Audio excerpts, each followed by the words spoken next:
This is the last page, 4 out of 4, so for the law itself.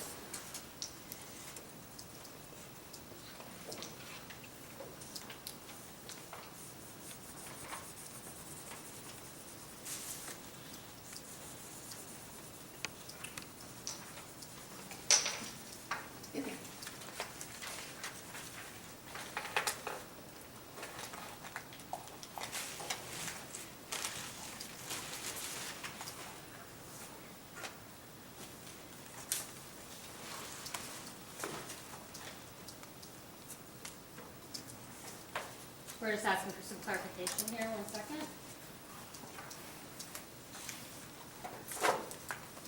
We're looking at the English grammar, first day of the 24th month, beginning after the effective date of this subdivision.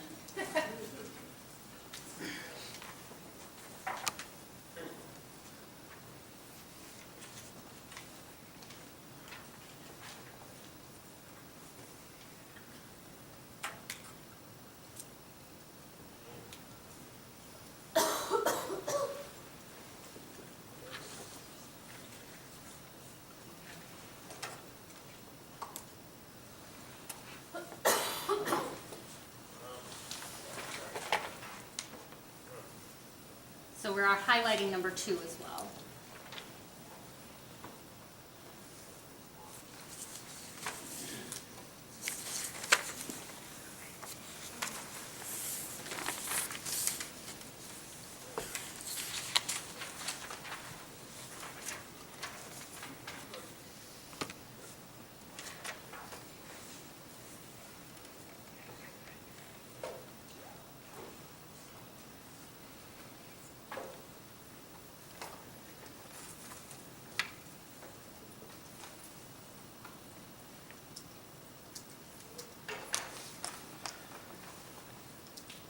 Lori's just kind of doing some self-talk here with the language, the English grammar that's in this law about the 124th or 24th day of the month after such and such.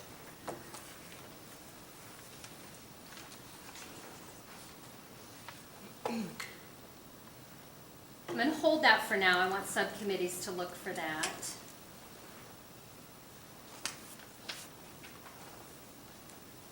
We've identified 4 priorities in previous meetings. If you feel there's more priorities, we can add to a subcommittee or add a subcommittee. One priority is our certified deaf interpreters, and how does that fit into the law?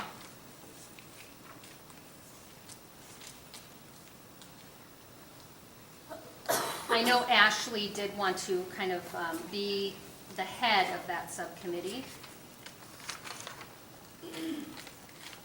She'll be working with other CDIs, reviewing the law, looking for gaps or loopholes. I know there is some language that is related to CDIs, but it's not clear or there's not a significant amount in the law. So when Ashley does arrive, I'll go ahead and ask her when she comes. I don't want to assume and take over right now with this. So we'll hold the CDI subcommittee.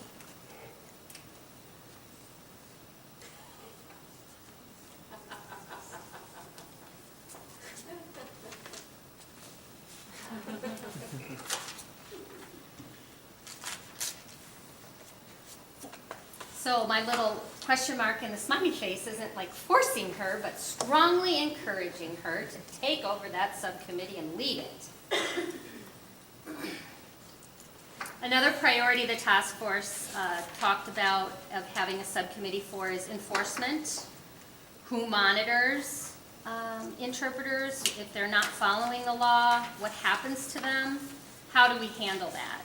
So the task force felt that that was a priority and some more investigation needs to be done. And we've identified the language in the law regarding penalty and enforcement. So whoever's interested in that subcommittee, joining the enforcement subcommittee, can do some more research and reviewing the admin rules regarding enforcement and how does that link to the law itself.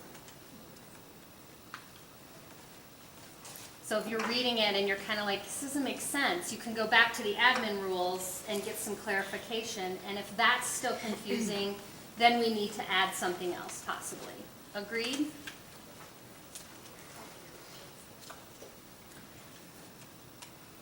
I know Terry would like to run the subcommittee for enforcement. Tom? Well, that would be hard for me to commit to another subcommittee. I do need someone to, run that.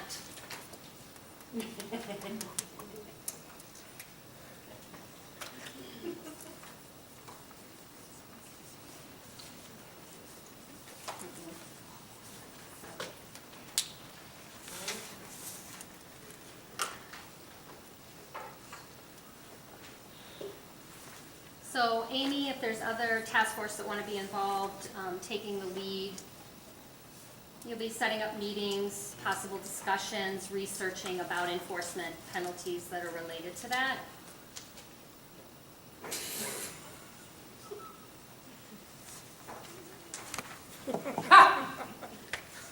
Good.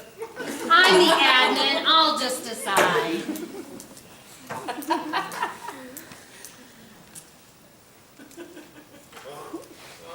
You could do that, but Hail Mary, full of grace.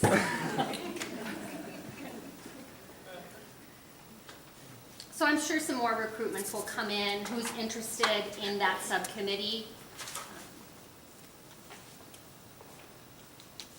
Kate Block said she is in full support with Amy Fryman for enforcement, so here we go with our slash on our board. I'll help, Terry says. I'll help. Yeah, you can support this team, Terry.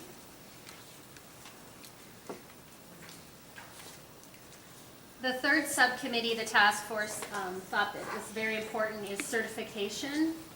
What are some alternative options do we have regarding certification? We did discuss emergency licensure, and right now our current law does not have that included. No extensions, nothing is stated in the current law. I read it and I did not find anything. The admin rules, there is nothing. DPI does have language in their law. DSPS does not. And I'm not saying we should have, I'm just saying that probably should be discussed in this subcommittee.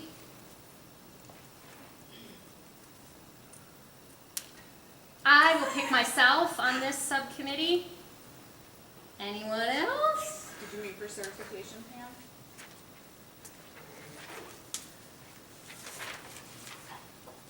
I would be willing to help.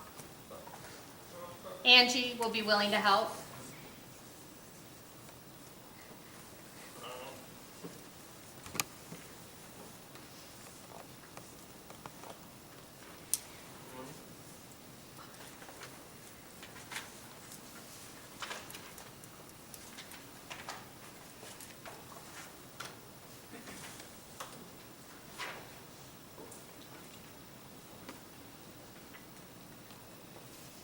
The last subcommittee was DSPS and DPI.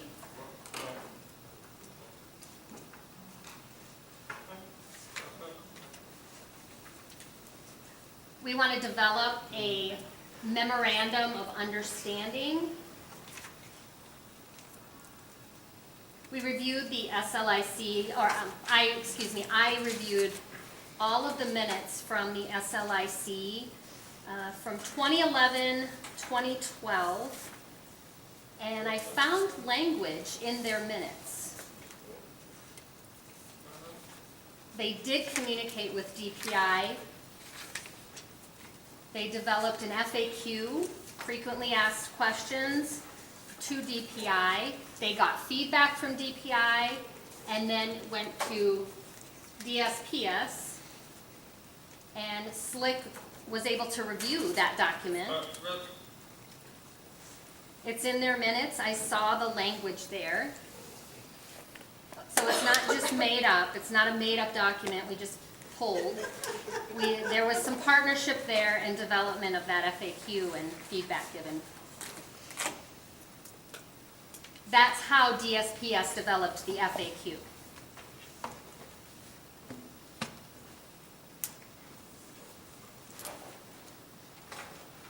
So I feel like there's not a lot of change with that currently.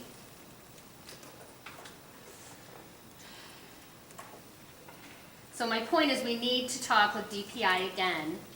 Even if they don't change the law or anything related to the law, we still need to have a dialogue and an agreement that we're clear on what's going on.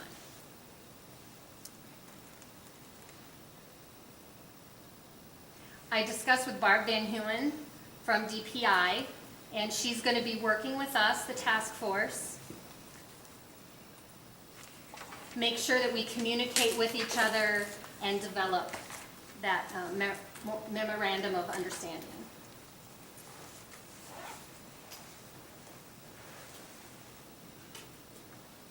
I want to get a member from the SLC, from DPI, DHH committee, and a member from the task force for this subcommittee.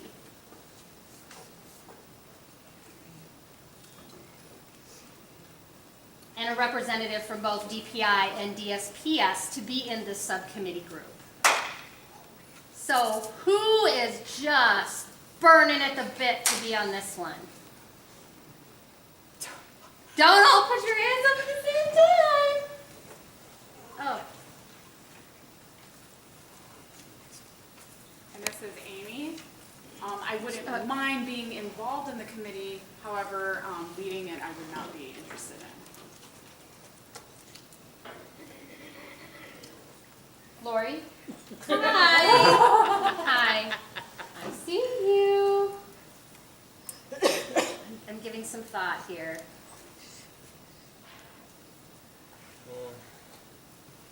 I still have some confusion.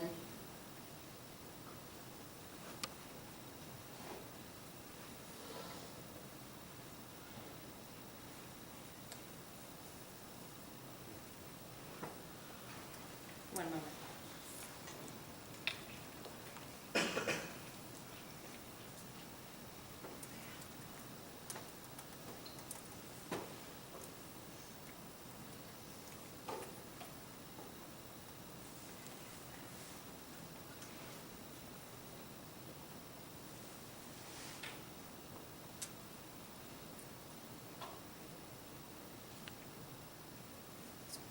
So the point is, if you have DPI license, you can work, of course, in the K-12. You work in the school district. If you have DSPS, you can't work in the educational system. So is there a way to kind of put those together and form a bond of working with one licensure or having a licensure that's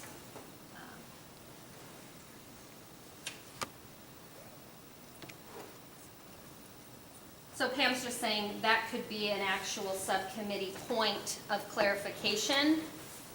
If you have a DSPS license, can I work in the K-12? And right now, yes, you can. But that's actually for the subcommittee to talk about and help get some of those discussions started to get that clarification.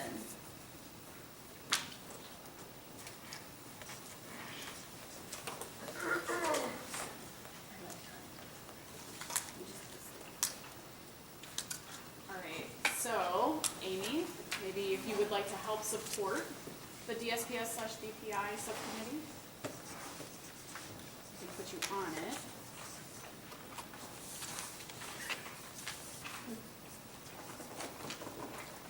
All right, and Cookie as well, thank you, that would be very nice to have you on that committee.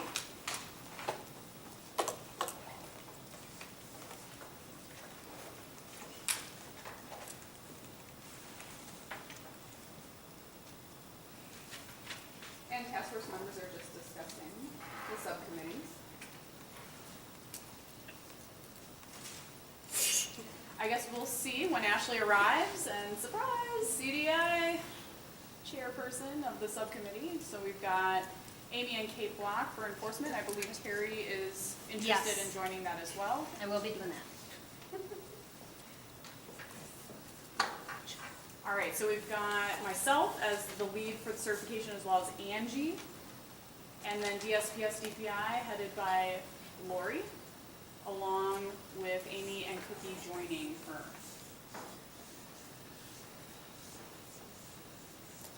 All right, does anybody feel like they are not involved in something that they want to be involved in? Just want to check.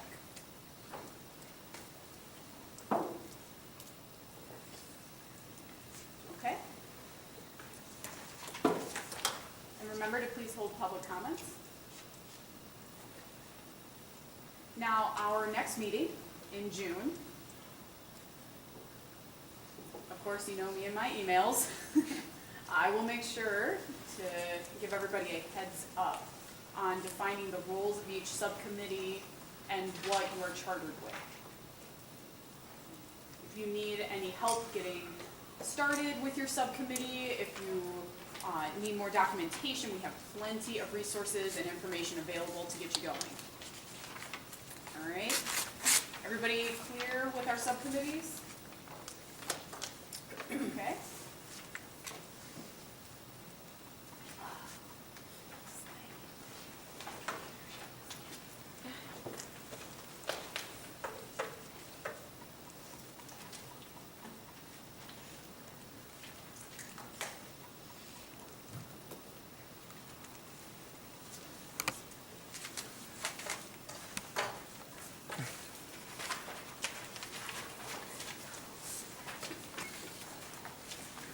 All right, so now we're going to switch gears. Oh, welcome, welcome. Oh, Ashley has arrived. We'll let her get settled.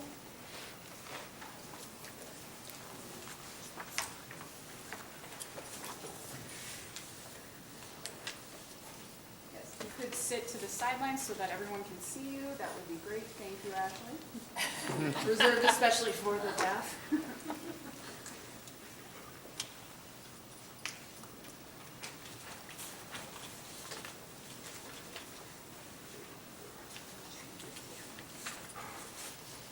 All right, Ashley, so we have just reviewed the law and highlighted areas that need improvement. We would like to review and further discuss or research in order to make modifications. And now just reviewing our priorities. And we had mentioned that CDI and the subcommittee, you are possibly interested or hoping you would be running that subcommittee by chance? Yes, she has confirmed. Thank you, Ashley.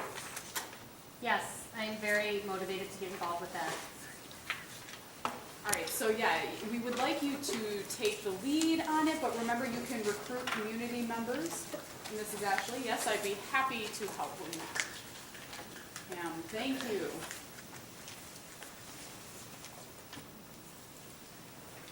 Yeah. Oh, yeah. Oh, I forgot something here. Let's put.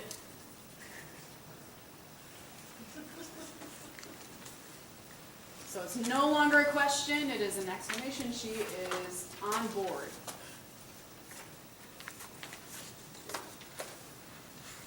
Now, before we move on with answering all of the questions from our last meeting, I'd like to introduce the staff from ODHH, or the Office for the Deaf and Hard of Hearing. They are going to help me answer some of these questions. And so I would like to start by first introducing Amber. Now, if you could also introduce your other staff members as well. Is Dan here? Is Dan present? He just stepped out for a minute. Okay. All right, but Dan Milliken is here.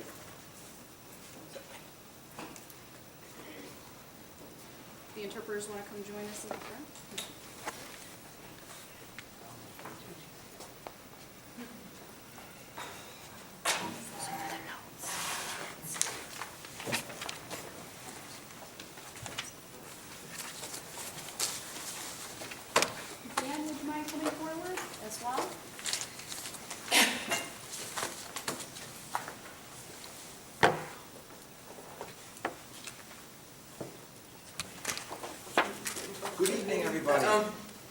big hello. Everybody got a lot of energy tonight, ready to go?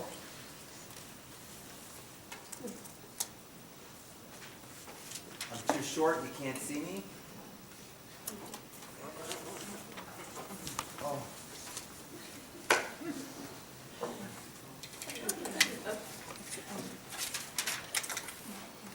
My name is Dan Milliken. I'm the director for the Office for Deaf and Hard of Hearing. And I'm here representing that office, talking a bit about WIDA and BEI, and happy to entertain any questions you might have. And I believe that's the purpose of us being here tonight. Hopefully we're all on the same page with that. There's 5 of us from the office here, live in the room. Amber Moulet, she'll be talking more in depth about WIDA and BEI from our perspective at the office. And she's the Social Services Supervisor for Communication Access Unit. So really, she is the person that deals with interpreting things and other technical things around communication. Over here in the back, Bette Mens-Powell is here with us. She's got the pink scarf on tonight. And she's the deaf and hard of hearing specialist for the southwestern region of the state. And she's a specialist with all the various services that we offer if you have any questions. Chantel Widmeyer is also with us if she wants to stand up. Again, Chantel Widmeyer is with us tonight. She, it was Young, but it changed to Widmeyer recently when she got married.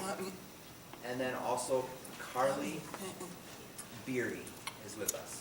And they're our staff interpreters. And they are based out of the central office.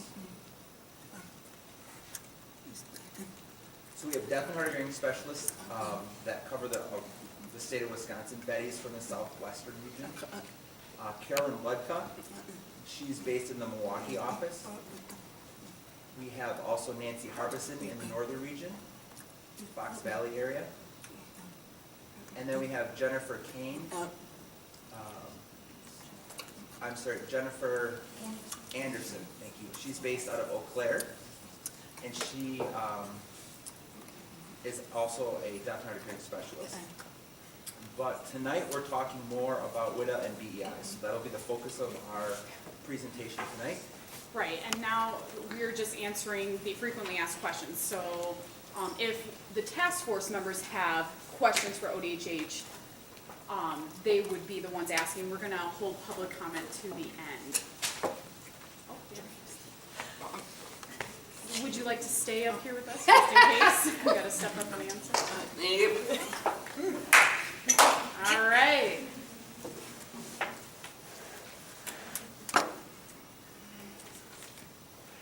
As you know, at our last meeting, we have aggregated all of these questions. So I'd like to open with the ODHH team. First point.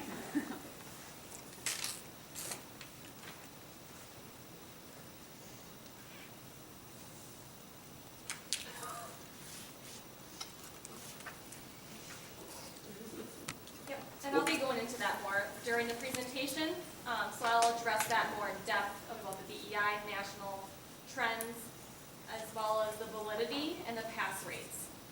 So if we don't mind holding this until the presentation, I think your questions will be answered at that time.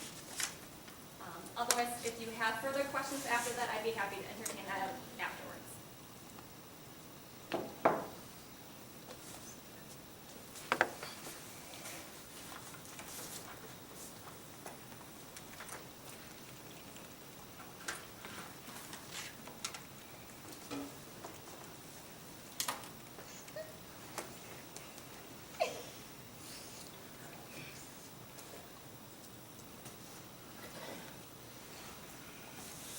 Now, should our task force be considering the options for certification and alternatives? And yes, we are, as you saw.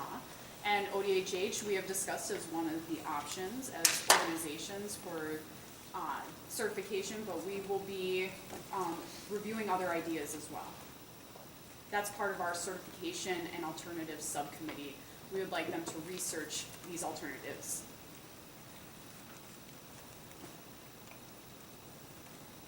We can look at testing and certification. And we can also look at having some type of portfolio idea. Now, I'm just entertaining the idea that if we throw it out there of using a portfolio system to certification, it wouldn't replace the tests themselves. It's an alternative option is to use what we call portfolios. So keep an open mind with that, please. You never know. Good things can happen.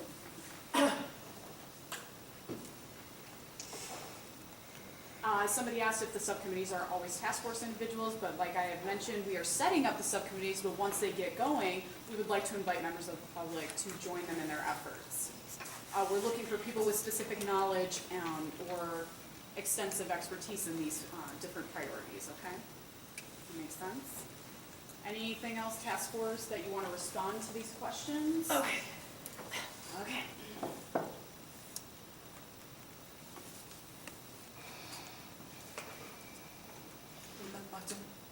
Okay, what can we do to partner with ODHH? Oh, hang on, I am so sorry. Miss Amy Fryman. Mike, oh, sorry. Where's Mike? And this time I'm just gonna voice it. Okay, so I am just clarifying about creating an alternative option, because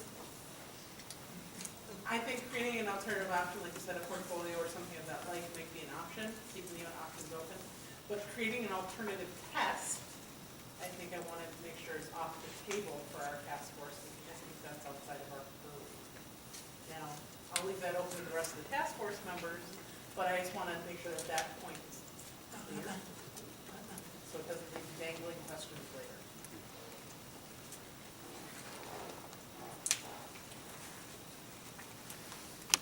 Yes, and actually that question shows up later about developing our own in-house test for our state, but, I mean, I guess I could answer that now. It is uber expensive and impossible, well, not impossible, but out of our reach at this point.